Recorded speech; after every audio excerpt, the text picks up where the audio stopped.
നല്ല വിഭവസമൃദ്ധമായ ഊണ്, കൂടെ നല്ല അടിപൊളി അയില വറുത്തതും. എന്നിട്ട് ഞാൻ ഊണ് കഴിക്കാതെ മറ്റൊരൈറ്റമാണ് ഓർഡർ ചെയ്തത്. എന്താണെന്ന് ഊഹിക്കാൻ പറ്റുമോ? സംശയിക്കേണ്ട, ചിക്കൻ ബിരിയാണി തന്നെ. റെസ്റ്റോറൻറ്റിൻ്റെ ഡോറ് തുറന്ന് അകത്തേക്ക് കടന്നതും ആ മണം മൂക്കിലോ നടിച്ച് ഞാൻ ഫ്ലാറ്റായി.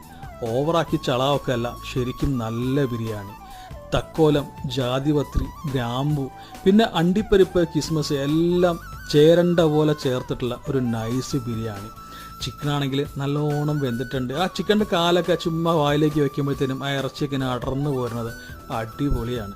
പിന്നെ അതുപോലെ മുട്ട വേണമെന്നുള്ളവർക്ക് കോഴിമുട്ടയും അവർ വെച്ചിട്ടുണ്ട്. അതുപോലെ ഈ റൈത്ത ഉണ്ടല്ലോ, നല്ല കൺസിസ്റ്റൻ്റാണ്, നല്ല ടേസ്റ്റുള്ള റൈത്ത.